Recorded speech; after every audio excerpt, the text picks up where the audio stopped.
মাঝে মাঝে পশুদের আমার কাছে মানুষের চেয়ে শ্রেষ্ঠ বলে মনে হয়।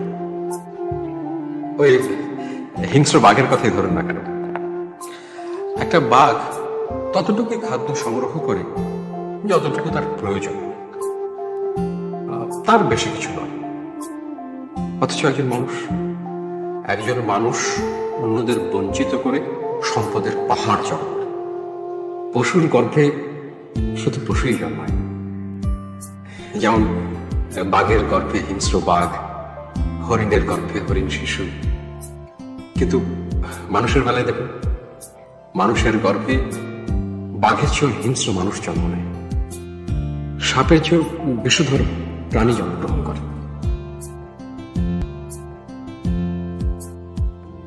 ফেস ফেস করে কাঁদবে না, মনে কষ্ট বেশি হলে চিৎকার দিয়ে কাঁদবে।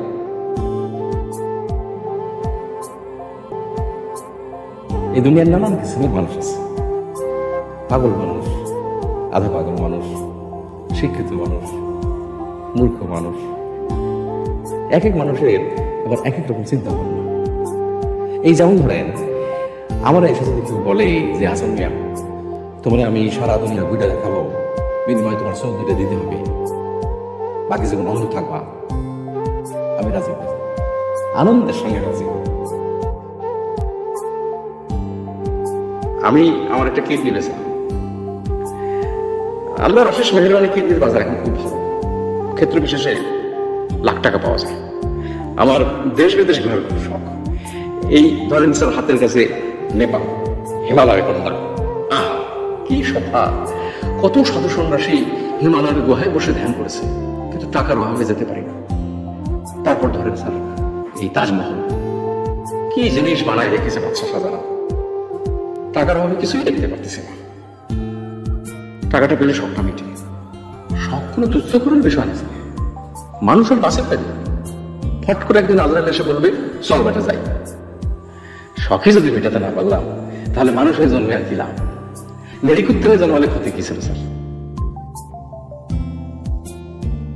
পৃথিবীর সবচেয়ে সুন্দর দৃশ্য কি জানেন ভাইজান? পরিবারের সবাই কোনো একটা কারণে একসঙ্গে হাসাহাসি, এইটাই জগতের মধুর দৃশ্য। আবার সবাই একসঙ্গে মিলে কান্দার দৃশ্য মধুর, তবে কান্দতে হবে একসঙ্গে।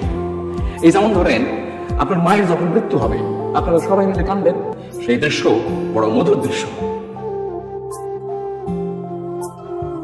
শরীরে যখন কোনো গভীর ক্ষত হয়, তখন তার চিকিৎসা লাগে, অ্যান্টিবায়োটিক দিতে হয়, মলম দিতে হয়। মানুষের মনের গভীরে যখন কোনো ক্ষত সৃষ্টি হয়, তখন তার জন্যও চিকিৎসা লাগে।